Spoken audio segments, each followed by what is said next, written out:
Joining us now are two union members dedicated to getting a savings and concessions deal approved for Connecticut. Patrice Peterson is an adult developmental disabilities teacher and president of her local union. She's a rep for the State Employees Bargaining Agent Coalition, or SEBAC.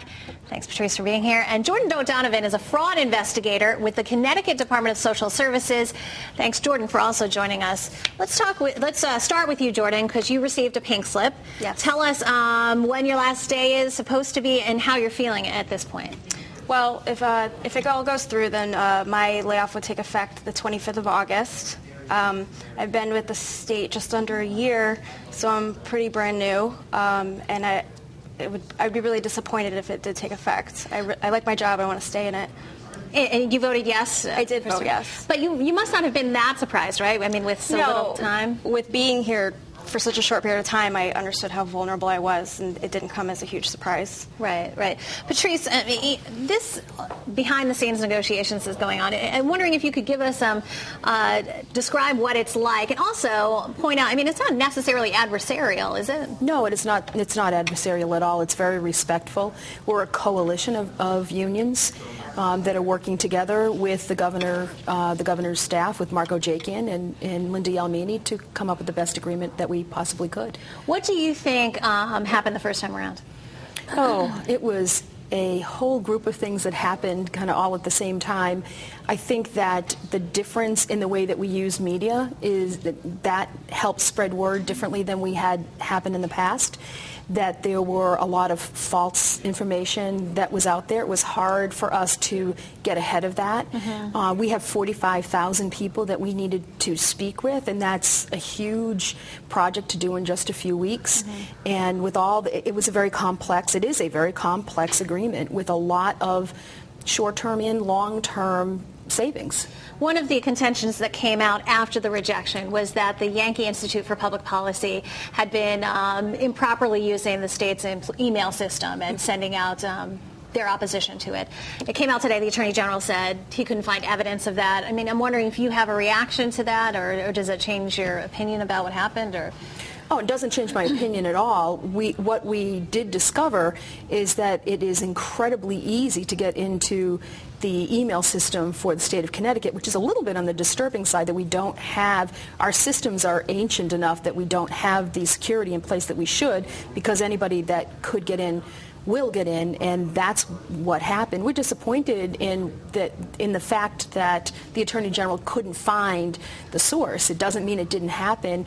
And all you need to do is look on the Yankee Institute website. You know exactly who they are, exactly what they stand for, and they're going to continue to do whatever they can to downsize the size of government. Did you receive any of those emails from the Yankee Institute? I didn't receive them personally, but I did hear from coworkers in my own office that had received them, mm-hmm. and they were circulating. So do you know people who voted no? Do you know what did they tell you about why they voted no, and have they changed their mind now? Have they gotten clarified? Well, in terms of my own unit that I work in my office, there's kind of a split between younger workers and older workers, which I understand because, you know, we have different things to take into consideration. Right. You know, as a younger worker, you know, my first concern is to keep my job, obviously, but also as a younger worker, I have quite a bit of time before I'm going to be eligible to retire, mm-hmm. and so the idea of making retiree health care and pensions more sustainable is comforting to me, right? Because I want to know that when I do retire, there's going to be something left for me mm-hmm. if I stay and have a career with the state. Right. Patrice, one of the things that we hear about via Twitter and online is that a lot of people outside of the process who aren't necessarily state workers are wondering, why does this take so long? I mean, seems like we've been talking about this for weeks or months, and we have been, in fact. But now with this second deal, which everyone says is really clarified, it's not different from the first deal. Right. Why is it still going to take a few more weeks to take a vote? The SEBAC is a coalition of 15 different unions, so every single one of those unions has a separate set of bylaws, their constitutions, that rule how an election or how a vote takes place. So we all need to respect the coalition. It's not that we're under one set of rules for all 15 unions. So we need to be able to respect that. The other thing is, when you have 45,000 people, as I said before, in order to speak with all of them and to get the correct information to them is a huge task to get done. So we're working literally 7 days a week in order to be able to get that information out to people so they understand exactly what it is that we're talking about. And you really do need to do that even though it's already been on the table and... Yes, I think it's been so confusing for people, all the different things around Sustanet that are not true, all the things that other people are bringing into the process that we hear all the time. We want people to understand what it truly says, and what it says is that both in the short term for the next 2 years we can save money, we have 4 years of job security, and that as Jordan said, that we've got an investment in our future, which is a wonderful thing. I'm an older worker, and I came into state service when things weren't so good. And my career was dependent on the fact that these benefits would be in place when I retire. Well, you know, it's interesting that you said that because we had an analyst on last week who said that when these labor agreements went into place, that it was really because the salaries for state workers were far lagging behind that of the private sector.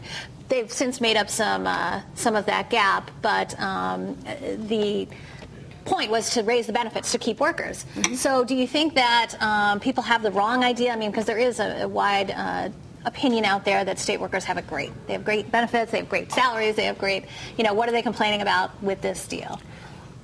I believe that when I started 33 years ago, that we had horrible salaries, but I knew that when I retired I would have the health care and pension in place, and I believe that that is still true. I make, as a teacher, less than what my colleagues make in public school systems. I work 12 months out of the year, not 10 months as most public school teachers do, but earn the same salary. So I'm still lagging behind, but I like my job. I love what I do and want to continue to do that. Jordan, what's your understanding of what will happen if it gets ratified? Should you get laid off, gets ratified, and then you come back? What's your understanding of how that would work? Well, luckily for me, as opposed to some of the other workers, the vote is supposed to take place before my layoff is supposed to go into effect. But I know that there are some workers that are leaving their positions as of this week. But as far as my understanding goes, CBAC is making efforts to make sure that those employees still get to vote, and that should the agreement be ratified, that they'll return to their positions. And we have less than 30 seconds, but I guess if you could both say how hopeful you are. Give me a number, percentage-wise.